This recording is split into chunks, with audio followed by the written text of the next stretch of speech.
mediador en análisis del caso. Mi nombre es Tatiana Egea, soy la directora de la diplomatura y pues vamos a iniciar. Bueno, hoy que vamos a trabajar, pues obviamente pues lo que siempre hacemos, una bienvenida, vamos a hacer una reflexión de la fase inmediatamente anterior, que era la presentación del caso. Vamos a hablar de los contenidos de este resultado pues, de aprendizaje. Vamos a hablar de la fase 3, análisis del caso, y finalmente unas preguntas e inquietudes. Entonces, retomando lo que vimos anteriormente en la fase 2, en la presentación del caso, hablábamos sobre neuropedagogía y mediación pedagógica, ¿cierto? Y hablamos sobre la importancia de la neuropedagogía para los procesos de enseñanza-aprendizaje, cómo de alguna manera los sentimientos, la motivación influía de forma muy incisiva, de forma muy importante frente a los procesos de aprendizaje. Pero también allí se abordaron todo lo que eran las metodologías activas y las estrategias de aprendizaje.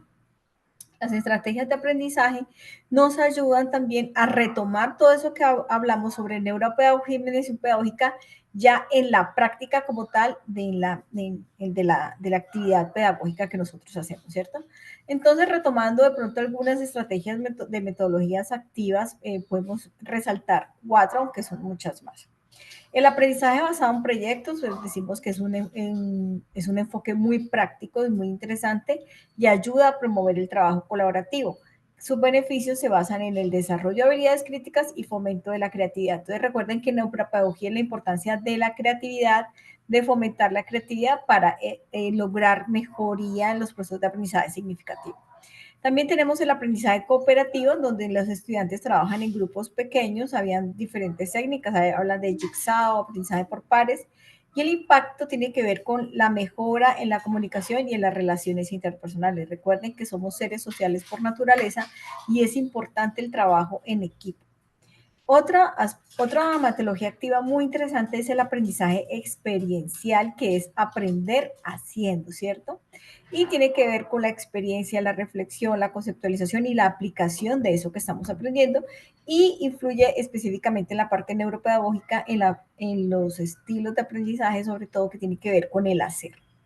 Y pues aquí se trabaja mucho lo que son las simulaciones y los estudios de caso. Entonces, todo ello influye a mejorar el proceso de aprendizaje. Y por último, tenemos la gamificación, que retoma elementos del juego como puntos, niveles y recompensas para ayudar a los procesos de aprendizaje también. Entonces, ¿cuál es una ventaja? Aumenta la motivación, mejora el compromiso, la persona está como más motivada, ¿cierto? Y hay múltiples herramientas para hacer gamificación. Por ejemplo, tenemos el Kahoot, el Quizzes, pero hay muchas otras. Entonces, todas esas metodologías activas combinadas con los procesos de neuropedagogía y la mediación pedagógica nos van a ayudar a lograr mejor procesos pedagógicos y didácticos a la hora de nosotros presentar nuestros contenidos, a la hora de nosotros ayudarle al estudiante a que logre aprender un tema específico o a desarrollar nuestras actividades dentro de los procesos de enseñanza-aprendizaje. Bueno, ¿qué vamos a ver ahora en este resultado de aprendizaje de la fase 3? Entonces, básicamente es examinar las estrategias didácticas y los tipos de aprendizaje para potenciar el acompañamiento docente y mejorar los procesos de enseñanza-aprendizaje. Aquí vamos a hacer más énfasis en el acompañamiento docente en el modelo híbrido. Y vamos a hablar sobre el aprender a aprender y el acompañamiento docente en el modelo híbrido.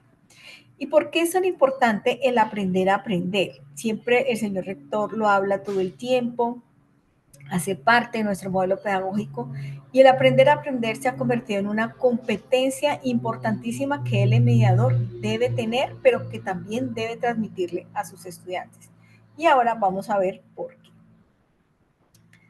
Entonces decimos que el propósito de esta competencia, el propósito es identificar la competencia del aprender a aprender y sus dimensiones como elemento importante del rol dentro del docente, dentro del mediador en ambientes virtuales o en el modelo híbrido. Pero primero, ¿qué es el aprender a aprender? ¿Cierto? Se pone algunas veces la capacidad de regular, organizar el propio aprendizaje de manera equipada, de manera eficaz y autónoma. Es decir, nosotros debemos saber cómo yo aprendo, cómo cada quien aprende. cómo saber aprender a aprender, porque es algo que va a ser para toda la vida. Y es lo que permite la adquisición de nuevos conocimientos, habilidades, actitudes, no solamente en de pronto en nuestro disciplina, ¿cierto? Que siempre nos hemos venido, sino en todos los aspectos de la vida. Entonces, por eso es ayudar también a resolver problemas aplicando soluciones con destreza en contexto variado. O sea, no solamente es aprender a aprender en mi tema o en mi disciplina o en mi área de experticia, sino aprender a aprender en todo sentido, tanto a nivel personal como profesional, social, en grupo, en fin. O sea, es algo que nos ayuda a nosotros para todo, o sea, y para toda la vida. Porque son esas habilidades que yo tengo para el aprendizaje de todo lo que nos sucede a lo cotidiano. Entonces, podemos decir que es el conjunto de capacidades que conforman la competencia al aprender a aprender. Son muchísimas. Entonces, por ejemplo, ser capaz de aprender con otros y cooperar, es decir, ser capaz de trabajar en equipo, ser capaz de ser también sociales, ¿no? Ser capaz de tomar conciencia de las propias habilidades y limitaciones, es decir, yo soy capaz de saber qué soy buena para hacer, pero también soy capaz de saber para qué no soy tan buena o qué cosas se me dificultan un poco más, ¿cierto? Soy capaz también de planificar con eficacia las propias tareas de aprendizaje, es decir, si tengo algo que aprender adicional, o sea, también soy capaz de planificarlo.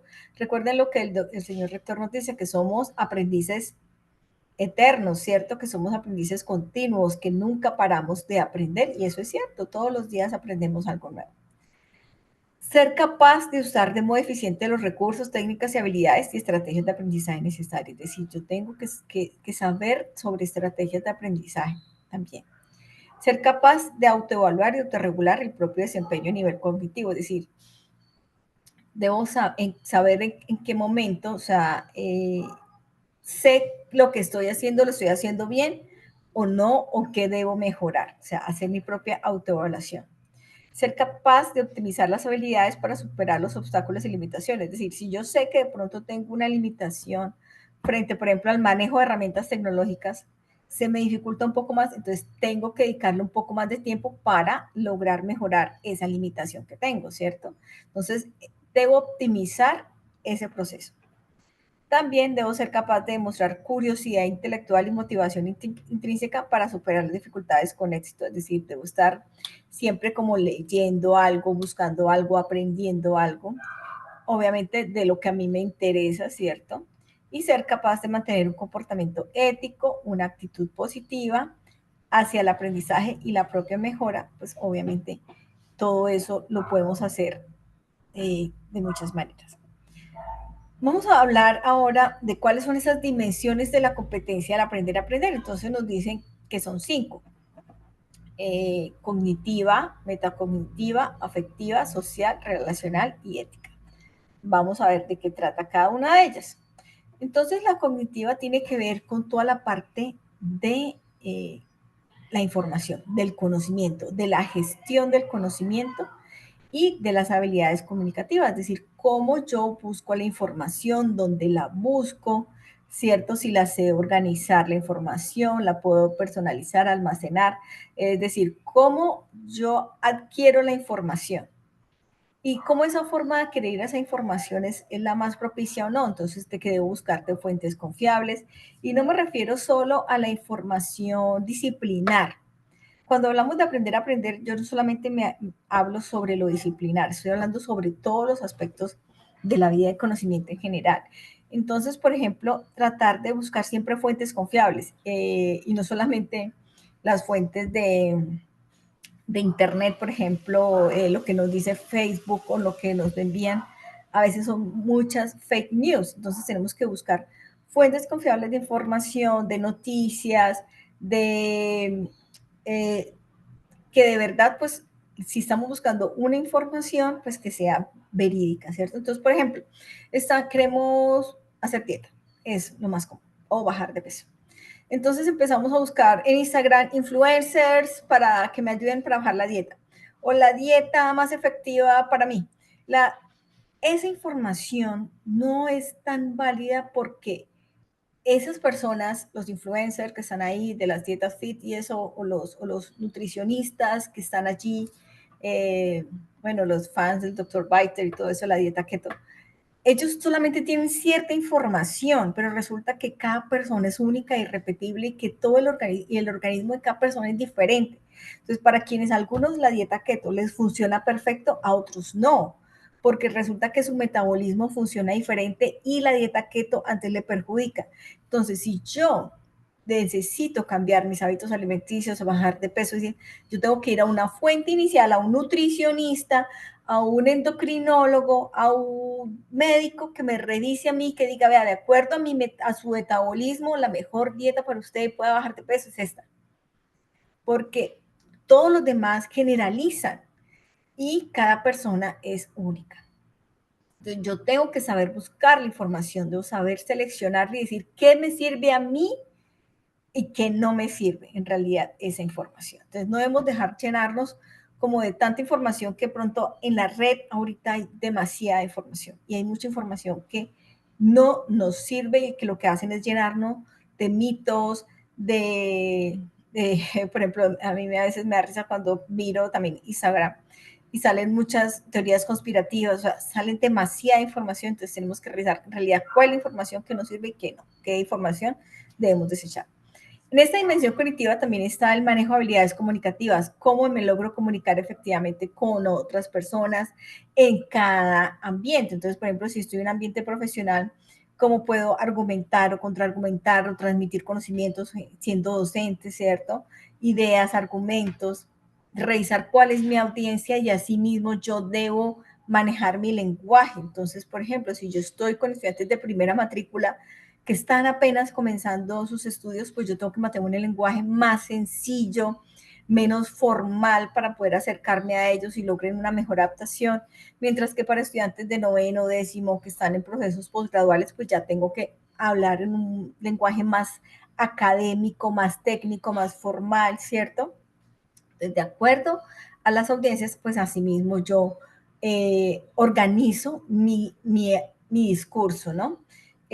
Obviamente, pues la comprensión oral y escrita, saber también escribir un orden lógico, con buena construcción, de forma clara, de acuerdo pues al tipo de texto que estoy haciendo. Entonces, el aprender a aprender, la inversión cognitiva trata de eso, de la gestión eficaz de la información, de las habilidades comunicativas, pero también del manejo de las TIC, de las herramientas tecnológicas para la actividad profesional y también para la actividad personal. Entonces ya aquí cómo utilizo pues el Word, el Office, las diferentes herramientas de audio, video, hojas de cálculo. Entonces, cómo yo puedo ir aprendiendo eso, ya sea de forma autónoma, por ejemplo en YouTube hay miles de tutoriales para todo. O sea, hay tutoriales, por ejemplo, para aprender a usar la herramienta Kahoot, aprender a usar la herramienta Quizzes, aprender a usar el Word, el Excel, el correo, bueno, todo. Entonces podemos aprender también a partir de allí el manejo de las TIC. Y el pensamiento crítico y colaborativo, pues ya tiene que ver con la elaboración de propuestas creativas, capacidad de cuestionar pues el pensamiento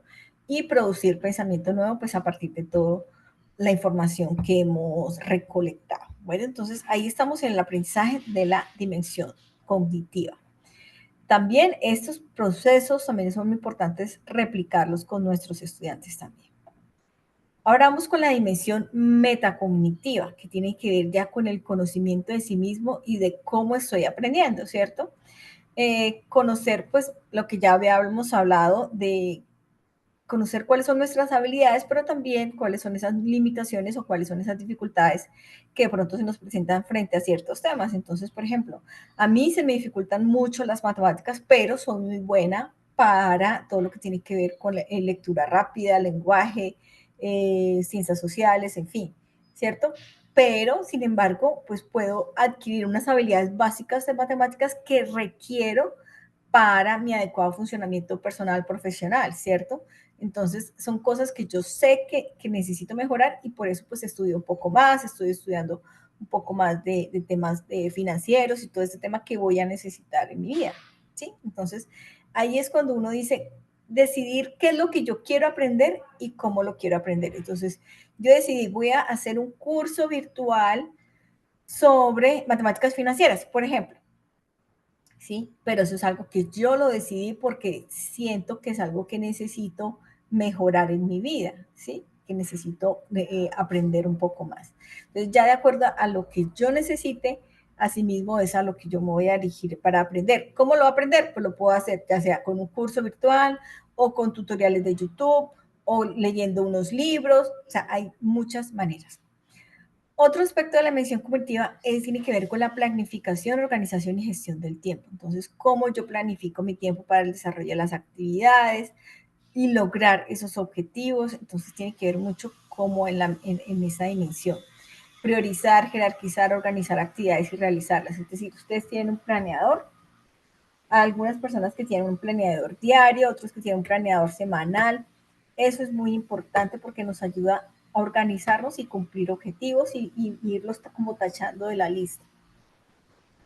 Y también tiene mucho que ver con los procesos de autoevaluación, control y autorregulación. Es decir, si yo de esa planificación que hice, qué tanto logré, qué tanto no logré, qué puedo mejorar, ¿cierto? Y si debo buscar ayuda si lo necesito.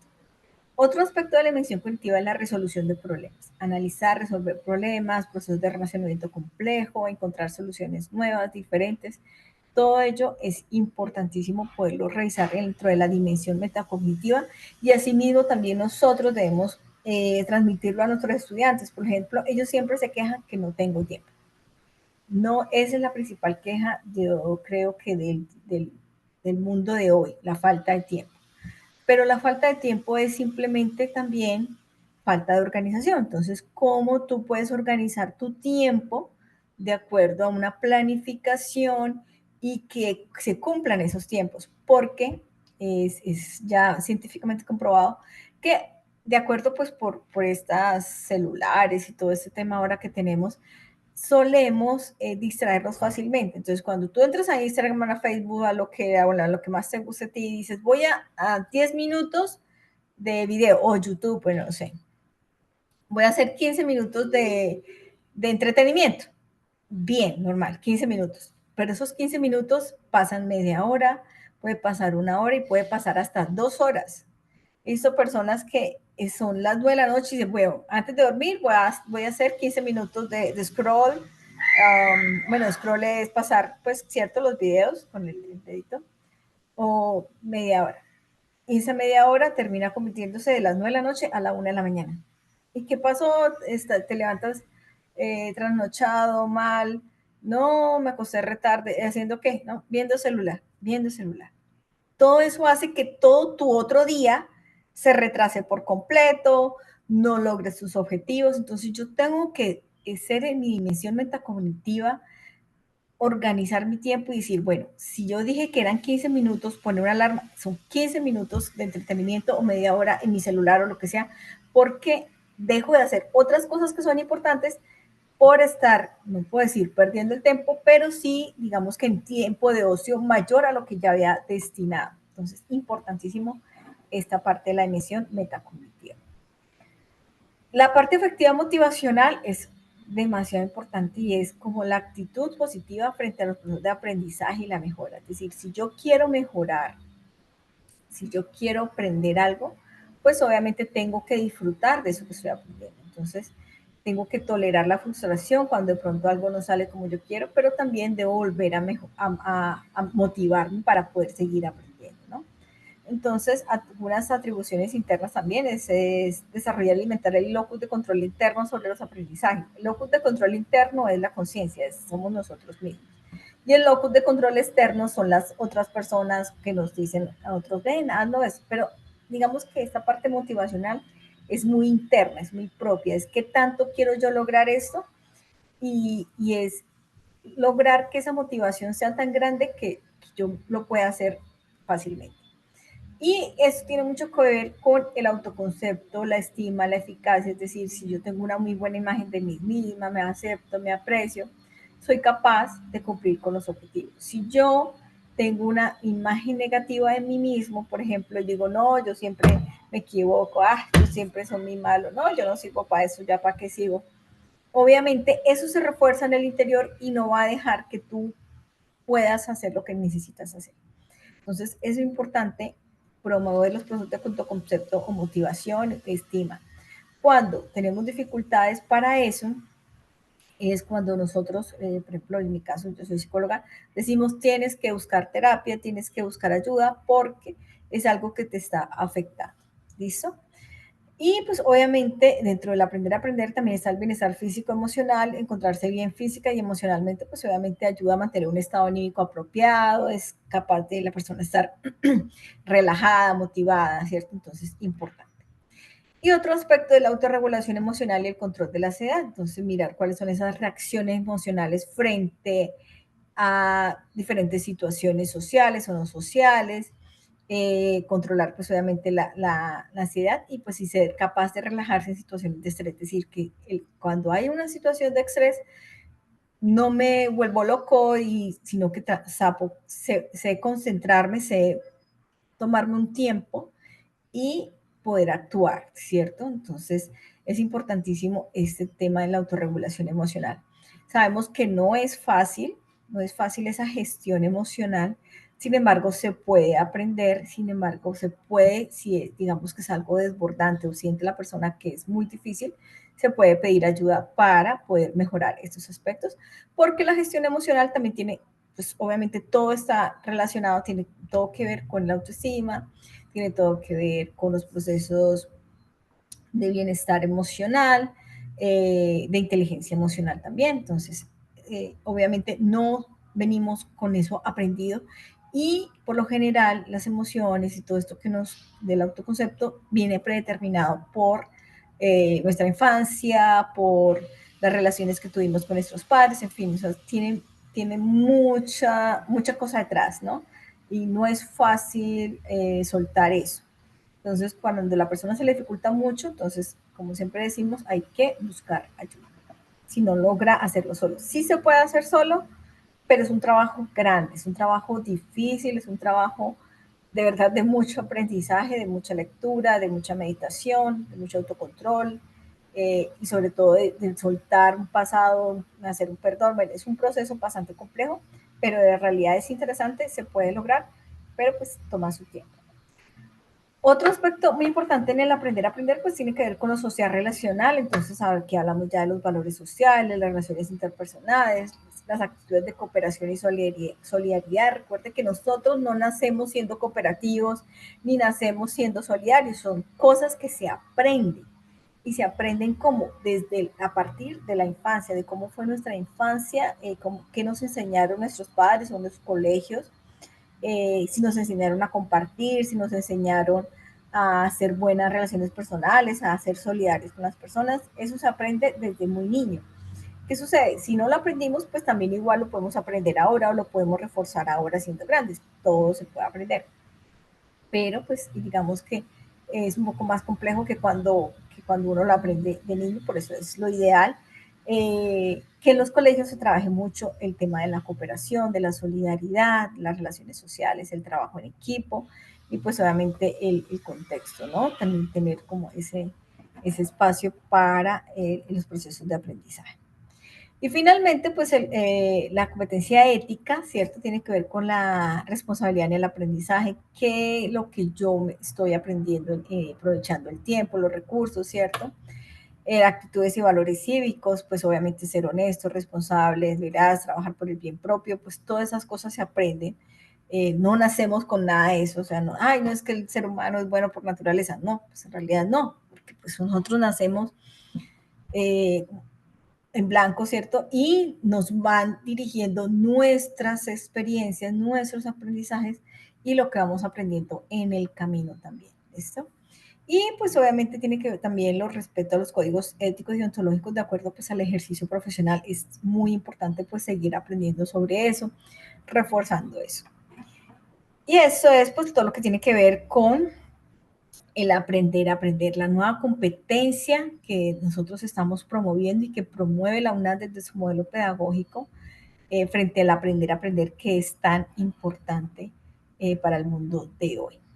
Bueno, ahora vamos, ya hablamos entonces del aprender a aprender, qué es, cuáles son las competencias y por qué debemos promoverlo tanto para nosotros como para nuestros estudiantes.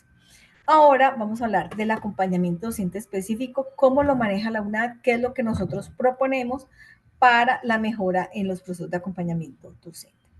Entonces, ¿qué es el acompañamiento docente? Son esas actividades que desarrolla el docente con el fin, obviamente, de propiciar de manera pertinente, efectiva y oportuna. Siempre van a escuchar esas tres palabras: pertinente, efectiva y oportuna, los procesos de aprendizaje en el estudiante y desarrollo de procesos autónomos de aprendizaje y pensamiento crítico. ¿Cómo lo vamos a hacer? Obviamente mediante un proceso organizado, sistemático, teniendo en cuenta pues la orientación, la atención, la realimentación, seguimiento, evaluación y integración y articulación con las herramientas TIC. Entonces, ¿qué hace el docente? ¿Cuáles son las funciones específicas?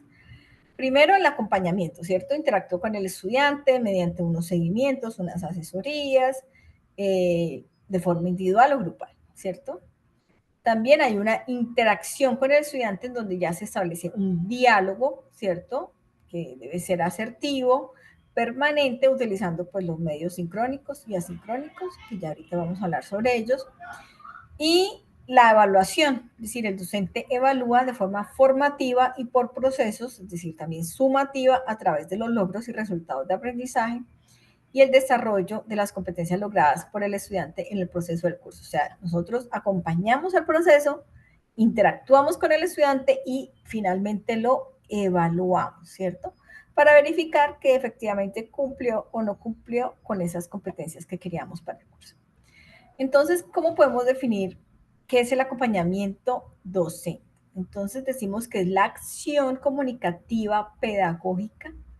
Ojo con esto, es pedagógica. Nosotros no acompañamos como vamos a acompañar al niño allá a la esquina, no, hacemos un acompañamiento de tipo pedagógico, de carácter permanente, oportuna y pertinente. ¿Por qué permanente? Porque va a ser durante todo el desarrollo del curso. Oportuna, porque debe ser en el momento que el estudiante lo requiera, no cuando yo tenga tiempo, es cuando el estudiante lo requiera. Es decir, si el estudiante hizo un aporte en el foro que debe ser realimentado, yo tengo que realimentarlo máximo 24 horas hábiles para que el estudiante sepa si tiene que hacer un ajuste o no, ¿sí? Y pertinente tiene que esa realimentación debe ser frente a lo que el estudiante está solicitando. Si el estudiante envió un avance de una actividad y yo lo que le coloco es, gracias por enviar el avance, siga revisando la guía. No le estoy haciendo una realimentación pertinente, ¿cierto? Simplemente le estoy diciendo, siga revisando la guía. ¿Qué es eso?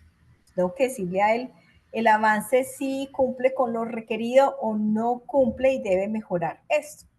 O es un buen avance, pero le sugiero que mejore esto, ¿cierto? Entonces, tiene que ser pertinente. Tiene que estar orientada a diseñar de manera efectiva las condiciones para potenciar el aprendizaje y la formación integral del estudiante. Sí, con ese acompañamiento que yo estoy haciendo, yo estoy potenciando el aprendizaje de mi estudiante, la comprensión del tema de ese estudiante. Acompañar también es guiar al estudiante manteniendo esa comunicación clara, propiciando la motivación y demostrando interés en las actividades que realiza. Entonces, así el estudiante va a sentirse acompañado durante su proceso de aprendizaje. ¿Y cómo se siente acompañado? Cuando yo veo que mi docente está ahí, que yo sé quién es mi docente, que apareció al menos con un mensaje, con un correo, se presentó, ¿cierto? Entonces yo sé quién es mi docente y lo identifico. El acompañamiento debe estar provisto, y es aquí lo que volvemos, a que el acompañamiento es algo pedagógico, debe estar provisto de estrategias pedagógicas y didácticas, articulado a una planeación que debe estar mediada mediante una agenda, un cronograma, que contemple los contenidos, temas, fechas de actividades y porcentaje de evaluación, que eso lo manejamos con la agenda.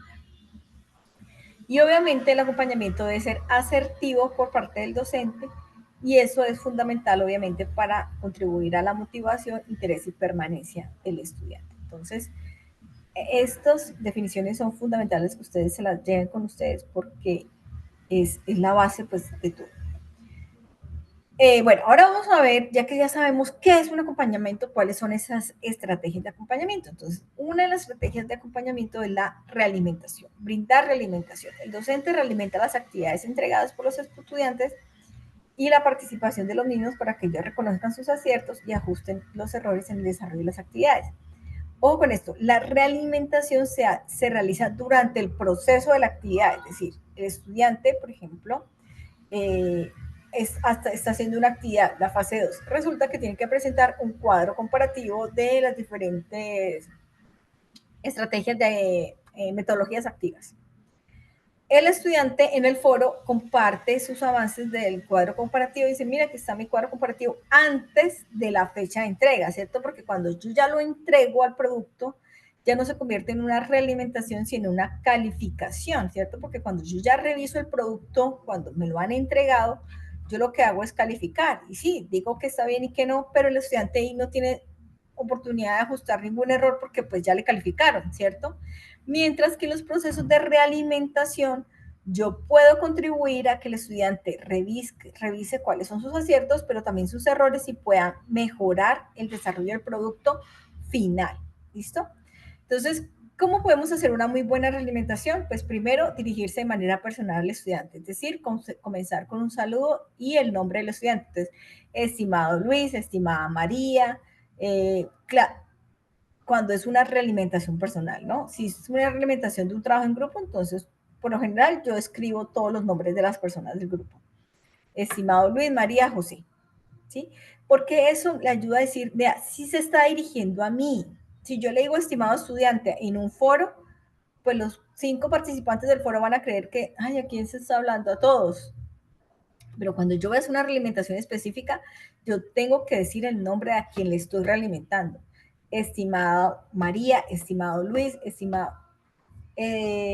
No me parece adecuado decir estimado estudiante a todos, porque el estudiante no se va a sentir como que es a él, ¿sí? Es una cuestión de personalización. Entonces, por eso es importante que yo diga estimado María, estimado Luis, a cada estudiante. Ser específico en lo que se quiere que el estudiante mejore utilizando un lenguaje claro y preciso. Entonces, por ejemplo, estimada María, gracias por su avance. Sin embargo, es importante que usted mejore el cuadro comparativo debido a que la estrategia de metodología activa debe definirla de forma más precisa. O sea, debo decir exactamente qué es lo que necesito que el estudiante mejore o que no está captando de la actividad. Destacar los aciertos y ventajas de las actividades de aportes. Entonces, por ejemplo, si el estudiante hizo todo bien, entonces, muy bien por el avance, cumple con lo solicitado, pero ¿cumple en qué? Entonces, yo pienso, debo ampliar un poco más y decir, bueno, destaco lo que manifiesta, las estrategias, metodologías activas que propone son adecuadas, se definen correctamente, o sea, tengo que decir que sí lo hizo bien, de qué manera, ¿sí? Cuando vemos que hay muchas debilidades, es importante saber cómo las vamos proponer que el estudiante las mejore. Entonces, por ejemplo, decir, no, eso está mal, cámbielo así. No, es mejor decir, ¿qué tal si propones una ampliación en la definición de cada metodología? Y si reemplazas esta metodología por esta otra, y si le agregas tal cosa, o si complementas por esto y eso. O sea, para que el estudiante no sienta que todo lo que hizo está mal, que su trabajo no sirve, sino que puede mejorar. La realimentación no debe superar el tiempo a las 24 horas hábiles una vez recibida la actividad o comentario. Entonces, por ejemplo, si me envían un correo, mire, profe, que está la actividad, este correo debe ser respondido 24 horas hábiles. Entonces, por ejemplo, si me lo enviaron un viernes, yo no trabajo los sábados, entonces hasta el lunes hábil yo lo respondo. Hacia el lunes festivo, el martes hábil. Pero eso lo debe saber el estudiante desde el día 1, ¿sí? Que inicia el proceso en la primera web conferencia o en el primer CIPA que hagan para que el estudiante sepa que su docente, si usted le comparte una actividad el viernes, se le va a realimentar hasta el siguiente día hábil y eso es importantísimo que lo sepa.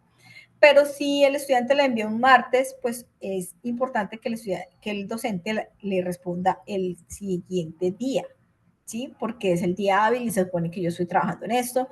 Entonces, es importante poder organizarnos para poder brindar esa realimentación a tiempo y oportuna. Otra estrategia de acompañamiento es la integración del grupo.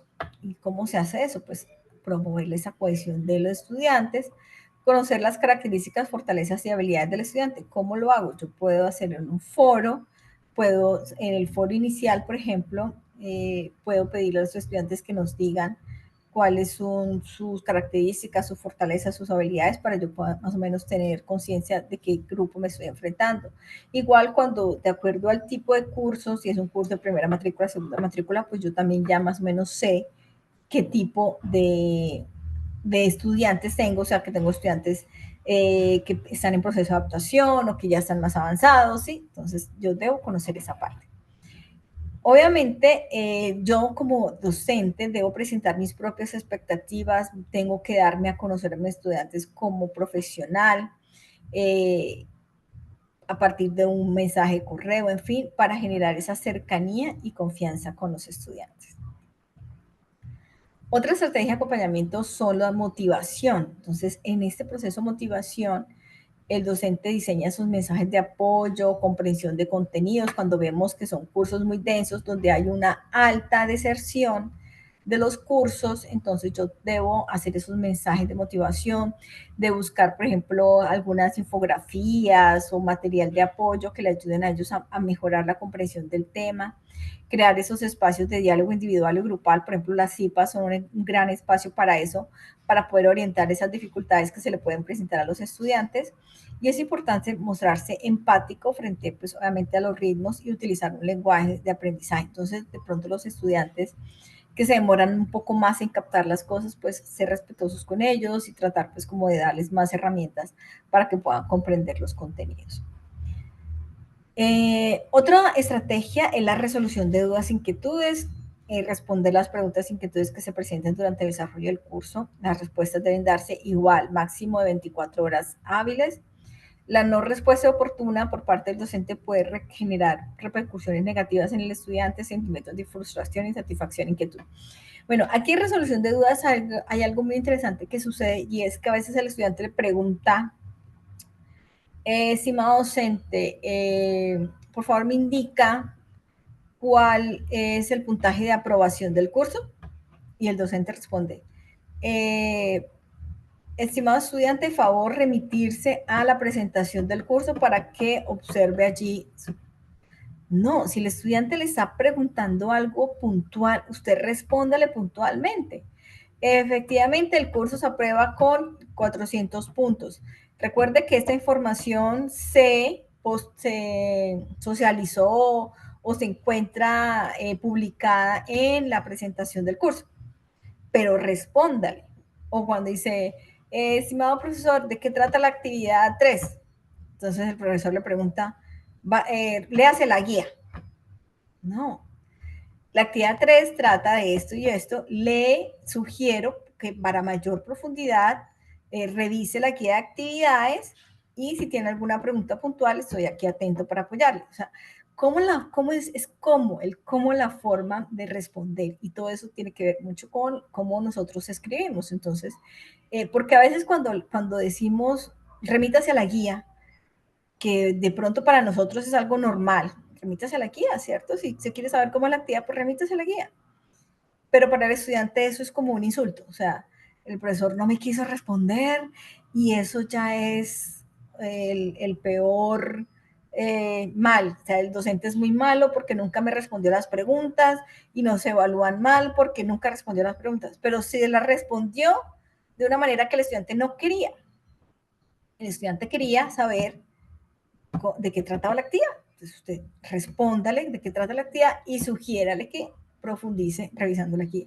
Entonces son cosas como esa, detallitos que parecen pequeñitos para uno que dice, ah, por esa bobada se quejó. Por esa, o sea, para nosotros puede que sea una bobada, pero para el estudiante es algo muy importante que su docente le responda puntualmente lo que le está preguntando. ¿Yo qué hago? A veces hay estudiantes que me hacen preguntas. Pregunta 1, pregunta 2, pregunta 3. Yo cojo esas mismas preguntas, las coloco en el correo y le coloco respuesta, pregunta 1, respuesta, porque eso es lo que quiere el estudiante. Si él me está haciendo unas preguntas puntuales, quiere respuestas puntuales, no respuestas divagadas, ni respuestas de remítase a la guía o reconsulte el reglamento, o es compuestas puntuales. Si no sé alguna respuesta, averiguo. Si de pronto está preguntando algo sobre el reglamento estudiantil, entonces yo debo averiguar. Otra estrategia de acompañamiento es fomentar la participación. Entonces aquí es importantísimo generar estrategias para fomentar esa reflexión, la discusión y la resolución de preguntas, identificar los temas que le preocupan a los estudiantes y hacer preguntas para generar debates. De pronto, si ustedes ven que esos foros la gente no participa, entonces yo puedo poner una pregunta que sea así súper interesante para que los estudiantes se animen a participar, ¿cierto? Participar pues obviamente en los chats, estimular el intercambio de ideas para aumentar esa socialización y empatía. Por ejemplo, los CIPAS me parece que es una estrategia muy buena para fomentar esa participación en pequeños grupos y poder, pues, digamos que generar esa cercanía con el estudiante. Ya la parte de interacción docente, en los procesos de comunicación específicamente, que tiene que ver con el docente estudiante, es muy importante que esté enmarcada por el respeto por el otro, ¿cierto? Hay estudiantes que te pueden escribir de forma que a ti te parece no tan agradable, que tú lo interpretas como que el estudiante está siendo grosero. Sin embargo, tú no debes responderle de la misma manera. Tú tienes que saber que tú eres el docente y que vas a responder de una forma respetuosa al otro, así la otra persona no lo haya hecho. Importante siempre hacer una presentación, ¿cierto? Enviar un correo con su presentación completo, el nombre, perfil, los horarios de atención y los medios. Es decir, mira, mis horarios de atención son estos y estos por el chat de Teams, por el correo, por el foro, en fin. Conocer al estudiante inicial del curso, bueno, eso ya lo hemos hablado, establecer cuáles son esas intereses, expectativas frente al curso. La comunicación entre el docente también, lo volvemos a repetir, debe ser pertinente, oportuna, efectiva y afectiva. O sea, no sirve que el estudiante me pregunte algo el lunes y yo le responda 10 días después sobre algo que ya pasó. Por ejemplo, el estudiante le está respondiendo sobre la actividad que cierra el miércoles, profesor, algo y le respondo cuando ya la actividad cerró. O sea, no sería pertinente y oportuno. Toda comunicación debe registrarse bajo los parámetros de la netiqueta, de forma muy respetuosa, obviamente, y en las comunicaciones, sea creativos, en frases cortas, con imágenes de fácil entendimiento. Por lo general, pues, debemos tratar de ser muy concisos y precisos en los correos, porque si hacemos correos muy extensos, los estudiantes no los van a leer. Bueno, en estos procesos de interacción docente, a mí me gusta mucho todo lo que tiene que ver con los mensajes. Y hay diferentes tipos de mensajes, ustedes yo creo que los han visto, que hemos enviado mensajes de alerta, mensajes académicos, a de pronto algunos estudiantes que mensajes de motivación y mensajes de participación. ¿Cuándo enviar los mensajes, ya sea por foros o por correos, para que no saturar de acuerdo a los procesos? Entonces, por ejemplo, el de alertas para recordar el inicio y cierre de actividades. Entonces, por ejemplo, después de esta web, yo lo que hago es enviar un mensaje diciendo, bueno, se abrió la fase 3, aquí les envío la webconferencia para que ustedes sepan, ¿cierto? Cuando ya se va a cerrar la fase 3, envío un mensaje alerta, alerta, se cierra la fase 3, por favor realicen su proceso, ¿cierto? Si yo veo que hay estudiantes que no han presentado, por ejemplo, la fase 2, yo les envío un mensaje de motivación. Entonces, ven, ¿qué pasó? Observo que no has presentado la fase 2. Obviamente, eso tiene que hacerse con un monitoreo, ¿no? Pues de ingresos y todo eso. Espero que si tienes alguna dificultad, por favor, me comunicas para poderle apoyar. Si tienes soportes, pues obviamente los envíe, ¿cierto? O sea, yo tengo que enviarle ese mensaje de motivación, aún hay tiempo para participar, mucho ánimo, en fin. O mensaje de participación para los procesos colaborativos, también la entrega de aportes y avances. Entonces, de acuerdo a las necesidades de mi curso, a la forma en que estoy estableciendo mi curso, pues asimismo yo establezco estos mensajes. Estos mensajes, por lo general, yo les propongo siempre que lo hagan por medio de imágenes, que sean muy cortos, que sean dicientes, por ejemplo, las invitaciones en la web igual, para no saturar de pronto a los estudiantes con mucho texto. Entonces, y pues les llega más rápido la información. Entonces, el diseño de mensajes es algo que me parece muy interesante. Por ejemplo, un mensaje para profundizar un tema con una infografía, por ejemplo. Entonces, esos tipos de mensajes son chéveres también. Entonces, aquí les dejo los diseños de mensaje. Medios de comunicación, bueno, ya sabemos, sincrónicos, asincrónicos, los sincrónicos en tiempo real, como esta web, Zoom, los Teams. y asincrónicos en tiempo diferido que se realizan por medio de correo, foros, en fin. Otro aspecto que ya hemos venido, ya hablamos del acompañamiento, ya hablamos de la interacción, ahora hablamos de la evaluación, que son las funciones del docente. Se fundamenta pues obviamente la evaluación en el acompañamiento y apoyo que brinden, en la calidez y efectividad de las realimentaciones y en la actitud de valoración del proceso individual del estudiante, ¿no? Y recordemos que la evaluación es formativa por procesos abiertos y flexibles, se realiza durante todo el periodo, se debe tener claro pues obviamente el proceso del estudiante en los diferentes espacios. Entonces, por ejemplo, podemos ayudarle si el estudiante participaba en los foros, en los web conferencias, si preguntaba, ¿cierto? Los procesos de evaluación pues siempre se sugiere una agenda con unos cortes evaluativos con el propósito pues de incentivar los procesos de autorregulación y el aprendizaje autónomo a los estudiantes. Eh, se debe calificar dentro de las fechas establecidas en la agenda del curso y el proceso de evaluación es acompañar, estimular el proceso formativo de los estudiantes, la integración y la permanencia en el curso. Cuando ya nosotros hacemos un proceso de evaluación, ya nosotros colocamos una calificación, que era lo que les decíamos, y en esa calificación, pues yo doy, pues obviamente, una valoración sumativa al ejercicio del estudiante específico que realizó. Sin embargo, si yo observo que el estudiante ha tenido un buen proceso, de pronto presento un tema especial, pues yo también ahí valoro el proceso del estudiante en ese ejercicio evaluativo, ¿no? Bien. Esta reflexión, pues también para dejarles a ustedes, la presencia docente permite generar empatía, establecer relaciones de confianza con los estudiantes, superar esa ausencia física y potenciar el acompañamiento pertinente, oportuno, afectivo y de calidad con el estudiante. Espero que les haya quedado el pertinente, oportuno, afectivo y pertinente. En este sentido, la forma en la que un docente establece su presencia tiene importantes repercusiones en la experiencia de aprendizaje de los estudiantes. Ustedes deben ser presentes, que sus estudiantes sepan que ustedes están ahí, que a pesar de que no los vean en una presencialidad, sepan quién es su docente que está ahí, que los está acompañando, que les está enviando correos, que está con ustedes en la web, que está con ustedes en el chat, que está ahí presente. Les dejo esta pregunta. ¿Qué acciones del mediador consideran imprescindibles para facilitar la interacción entre estudiante, docente, estudiante, estudiante y estudiante contenido? Bueno, hasta aquí llega mi disertación. No sé, tienen mi socialización, no sé si tienen alguna pregunta hasta ahorita. Jorge, Luis, de pronto quieran hacer, profundizar en alguna cosa de lo que acabamos de hablar.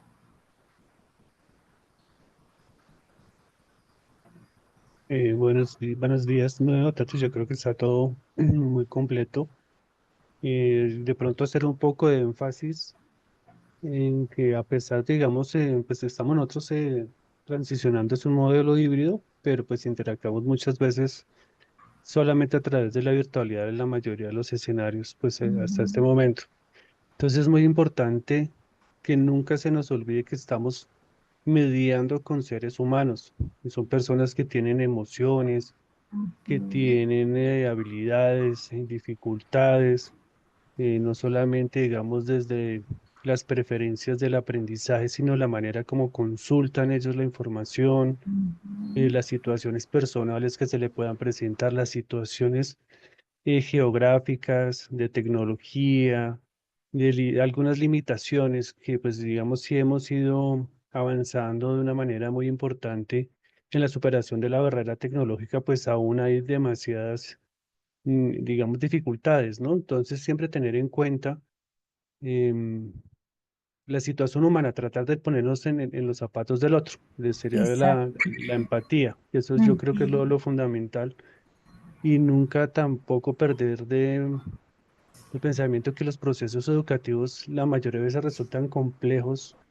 porque siempre requieren un esfuerzo cognitivo, un esfuerzo de tiempo, muchas veces esfuerzos económicos, de desplazamientos. Bueno, hay tantas situaciones que nosotros conocemos y que esos procesos formativos van a influir, a incidir de una manera muy importante en los proyectos de vida de nuestros participantes.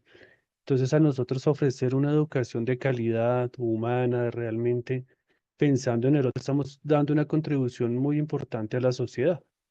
Entonces, pues la recomendación es a siempre como tener en claro la importancia que tiene nuestra labor docente y el impacto que tiene en las personas y en la sociedad. Entonces, pues la, la, la invitación es a siempre estar con la mejor disposición para hacer esos acompañamientos. Gracias. Muchas gracias, Luis Fer. Muy interesante tu acotación. De verdad que eso es muy importante, saber de dónde vienen nuestros estudiantes, quiénes son, que algunos tienen dificultades serias, de verdad, limitaciones tecnológicas, en fin, es muy importante. Marilena de Cartagena, adelante, Marilena.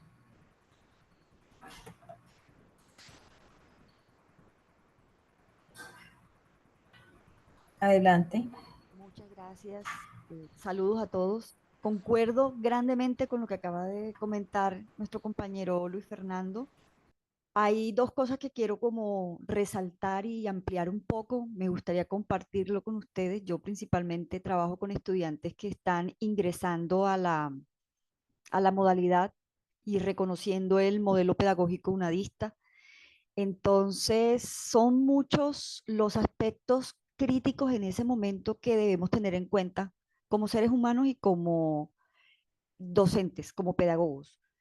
Lo primero tiene que ver con el hecho de que nuestras poblaciones son principalmente personas que no viven en las condiciones o sus dinámicas de vida no les permiten la presencialidad al 100%. A veces hacen esfuerzos muy grandes por asistir a una sede, porque tienen componentes prácticos, porque requieren equipos, conectividad. Somos una universidad pública que busca la inclusión, que busca la accesibilidad, que llega donde nadie llega. Entonces, las poblaciones que nos corresponden a nosotros suelen ser poblaciones difíciles, personas que están privadas de la libertad, personas que pueden tener algún tipo de discapacidad, personas que no tienen los recursos, que no se pueden estar desplazando. Y en realidad son muy pocos los que llegan con las habilidades y competencias requeridas y con los recursos para conectarse, para aprender. Y nos hace falta a veces esa empatía, porque la gran mayoría de nosotros pudo haber tenido una educación previa en presencialidad y a veces en otro tipo de universidades o acceder a otros espacios y no tenemos o no hemos desarrollado esa empatía. Todo eso hace parte de nuestro modelo. O sea, así como nosotros lo, es el discurso que utilizamos, nosotros tenemos que apropiarnos, comprenderlo, asimilarlo y utilizarlo dentro de ese modelo porque de ahí viene la palabra mediación. O sea, como mediadores nosotros tenemos que buscar la forma de que ellos poco a poco vayan disminuyendo esa brecha de conocimiento y de competencias digitales sin exigirle demasiado, pero haciendo que ellos se lo exijan y sean conscientes de que es necesario en el mundo de hoy. Algo así. Adicionalmente, el tema de las habilidades comunicativas. Además de que al estudiante que va ingresando se le debe hablar pues, con un lenguaje muy sencillo, que va aumentando como de nivel y a nivel posgradual pues puede ser un poquito más complejo, está el metalenguaje que se utiliza en la UNAD. No podemos pretender que ellos comprendan cada uno de los términos que nosotros utilizamos aquí en la UNAD, porque estamos tan familiarizados a veces con las vicerrectorías, con las escuelas, con lo que es el aprendizaje colaborativo, lo que significa lo significativo, etcétera, porque es nuestro día a día y estamos muy metidos en el cuento. Ellos no comprenden muchas veces lo que nosotros queremos expresar. Entonces, era eso lo que quería compartir. Muchas gracias de verdad por el Muchas espacio. gracias, Marilena, de verdad, muy interesante lo que nos acabas de compartir y claro, es así, nosotros tenemos que tener claro quiénes son nuestros estudiantes, por eso digamos que ese es uno de los criterios al inicio de cada curso, quiénes son nuestros estudiantes que van a llegar allí a ese curso. Adelante, Cindy.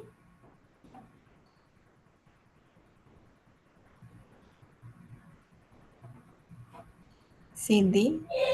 Ahí ya me escuchas. Sí, señora, muy bien.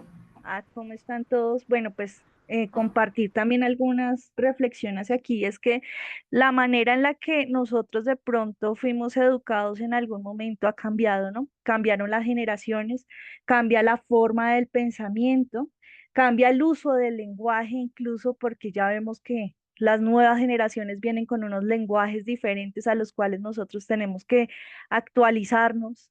También incluso cambia la manera en la que ellos ven todo, todo es mucho más mediático, vamos a ver películas, series, publicidades en donde todos en un minutico, ya no son capítulos de 2 horas, 1 hora, sino son 20 minutos y ahí nosotros también tenemos que ver la estrategia para nuestras clases, ya los materiales, por ejemplo, los OVAs y demás, ya no puede ser que yo le mande a mi estudiante 40 páginas para leer, ¿cierto? Sino que viene el reto acá de cómo lo hago más visual, porque somos mucho más visuales y cada vez seremos mucho más visuales. ¿Cómo hago que esa información sea dosificada? Yo lo ponía aquí en el chat, mucho más dosificado, de pronto que el mensajito sea mucho más visual, una infografía. De hecho, la UNAD tiene aquí la posibilidad que tengamos Canva full premium, ¿cierto? Y todo esto, además que tenemos que pensar algo y es que estas generaciones también tienen otras formas de pensamiento, por ejemplo, en la diversidad de género. A mí me ha pasado que he tenido estudiantes que de pronto en la lista tiene un nombre femenino, pero me dicen, no, mira, es que yo me identifico como, y de pronto eso puede entrar a ser chocante a veces, o a veces también se queda uno sin herramientas, ¿no? Como, uy, ¿qué respondo aquí? Y ahí también viene el reto de uno, yo le decía a un estudiante, discúlpame, pero ustedes también vienen a formarlo a uno que viene de otras escuelas, que viene de otros procesos como tal. Entonces, sí es un proceso muy bonito, todo esto que tiene que ver con asertividad y que le permite al docente ser un facilitador, porque nosotros estamos aquí, sobre todo en la educación virtual, no para ser el centro, sino para ser un facilitador de ese proceso de conocimiento. Era un poco que esa reflexión, ¿no? Muchas gracias, Cindy. Muy interesante tu reflexión. De verdad que es así. O sea, tenemos que buscar las formas, ¿cierto? Más didácticas, pedagógicas, para que nuestros estudiantes logren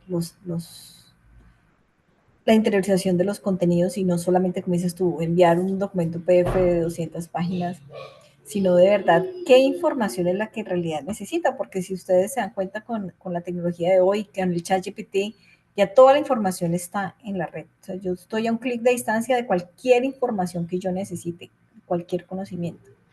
Entonces, en realidad, ¿qué es lo que nosotros queremos que el estudiante aprenda? Y ahí el dilema y ahí cómo nosotros queremos que él lo aprenda, ¿cierto? Más allá de la información que ya existe.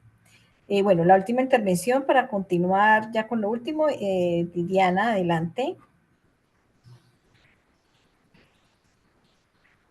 Diana, ya puedes activar tu micrófono. Ok, ¿Sí me escuchan?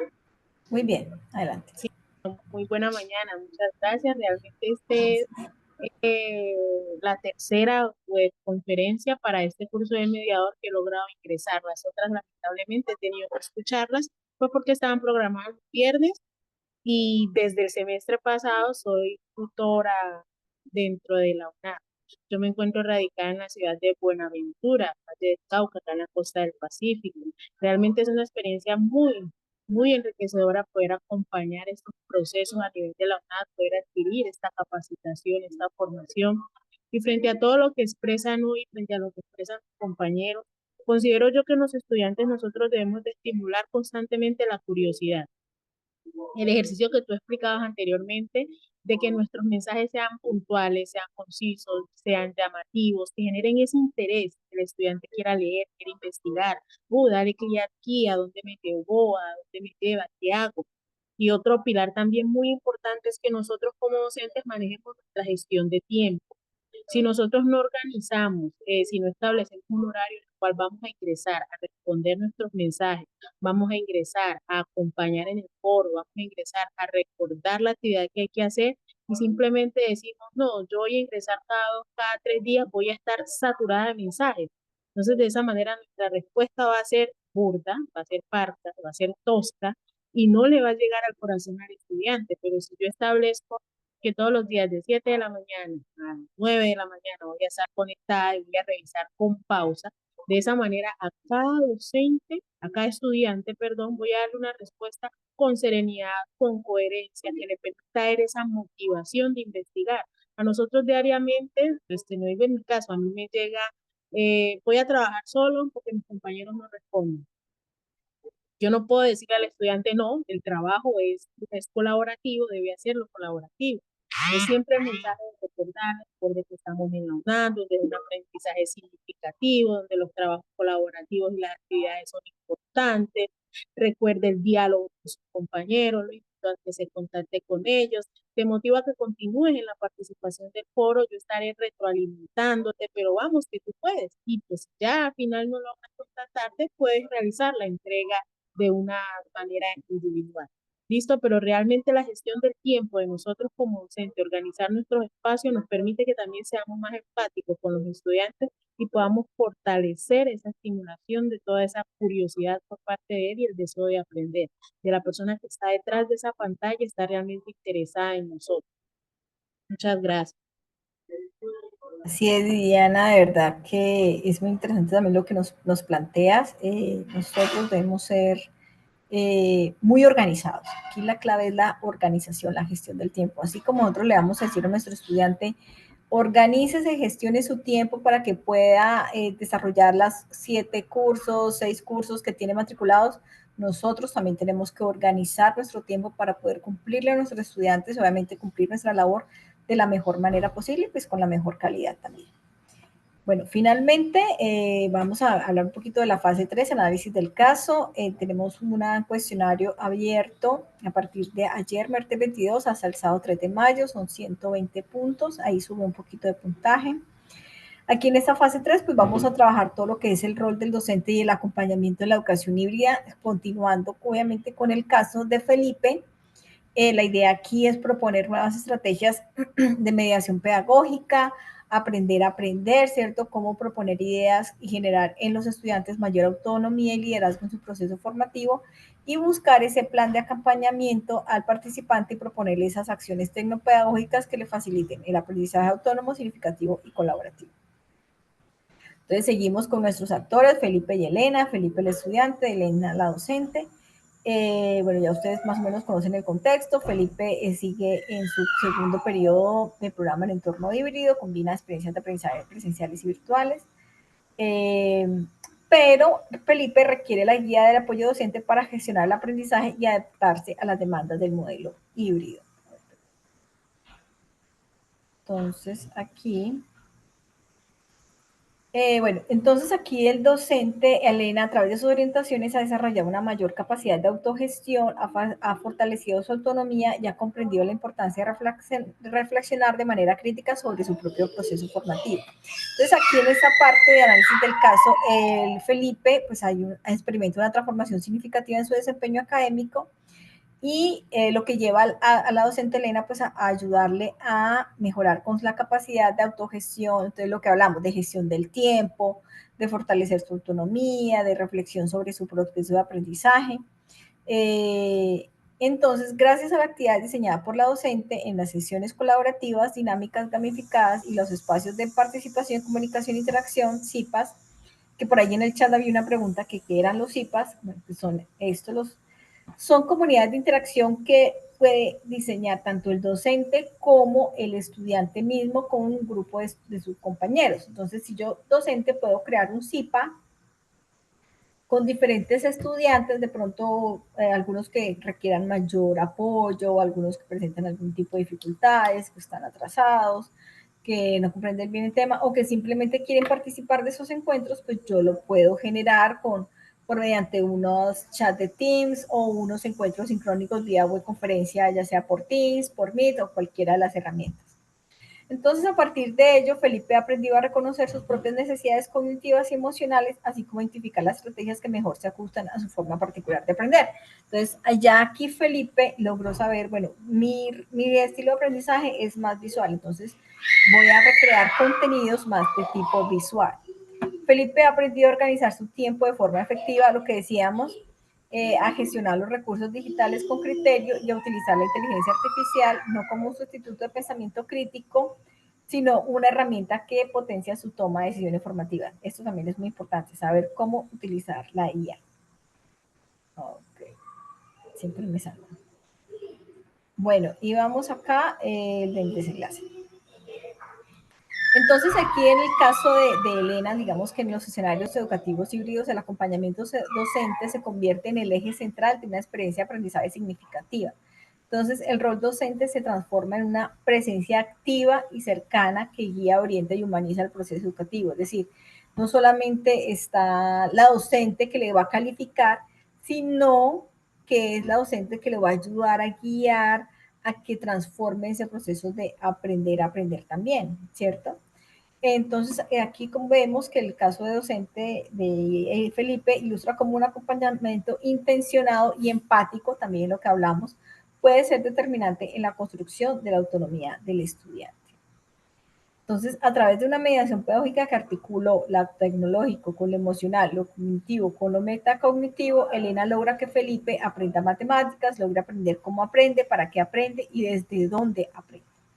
Eso es precisamente la esencia del aprender a aprender. Por eso no debemos de darle todas las herramientas al estudiante, sino tenemos que ayudarle a que él también aprenda por sí mismo. Entonces, acompañar es facilitar las condiciones para que el estudiante descubra sus propias rutas de aprendizaje, se reconozca como sujeto activo y sea capaz de tomar decisiones formativas con criterio. La labor del docente entonces se redefine como una práctica de cuidado, de escucha, de diseño pedagógico consciente y de construcción de sentido compartido. Entonces aquí es ya a casos puntuales de estudiantes con dificultades específicas, pues podemos hacerle ese acompañamiento diferencial, ¿cierto? Teniendo en cuenta pues estos aspectos del aprender a aprender. Bueno, recomendaciones finales que siempre las hacemos: explorar los recursos de la fase, OBIS, guías, en fin, gestiona el tiempo. Acuerde, eso es, yo creo que la habilidad más importante que uno pueda adquirir en esta sociedad actual global es a gestionar el tiempo de forma adecuada. Y aquí, pues obviamente para realizar el cuestionario, no lo haga el último día, última hora, porque pueden pasar mil cosas, siempre lo decimos. Leer cuidadosamente cada enunciado, analice con calma todas las opciones antes de marcar la respuesta y aplique el criterio reflexivo, evite responder desde la intuición o la experiencia previa si no está alineado con lo aprendido en los recursos. Bueno, no sé, inquietudes finales. Por aquí yo tenía una pregunta en el chat sobre la certificación en competencias. Bueno, recuerden que en la primera web les dije que la certificación de competencias solamente se habilita para las personas que aprueban la diplomatura. Entonces, los que aprueben con 400 puntos de forma automática pasan a la certificación en competencias que se realiza del 9 al 23 de junio. Esas personas que aprueban no tienen que hacer ningún proceso de matrícula adicional. Como les digo, pasan inmediatamente de forma automática a la otra aula el 9 de junio. Entonces, no tienen que hacer ningún otro proceso. Y con relación a los CIPAS, bueno, recuerden que son las CIPAS, Comunidades de Interacción y Participación Académica Social, que pueden ser dirigidas por el docente, por el estudiante. Sí hay un documento sobre CIPAS que está publicado en la página de la universidad, allí lo pueden encontrar.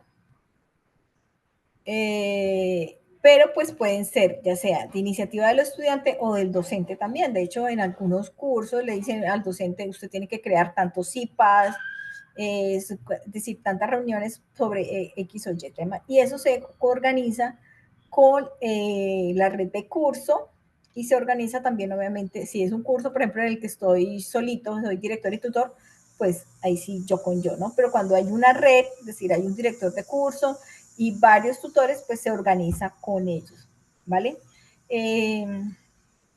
Voy a enviarles el documento de CIPAS para que tengan mayor profundidad con esta grabación de la web conferencia, ¿listo? Porque pues también es importante que lo tengan. Bueno, si no hay más preguntas, agradecerles a todos su participación activa, su compromiso por estar acá. Creo que es muy interesante que puedan participar los que están, y los que no, pues puedan revisar las grabaciones de la web. Ya hoy les compartimos la grabación de la web conferencia más tardecito. Mira, ya Isabel nos envió el documento de CIPAS que que está establecido. Muchas gracias, Isabel. De todas maneras, igual, de pronto para las personas que no lo alcancen a descargar, también lo compartiré en el correo electrónico. Muchas gracias a todos, que tengan un feliz resto de día. Nos vemos en la última web conferencia de la diplomatura muy pronto. Bye, bye.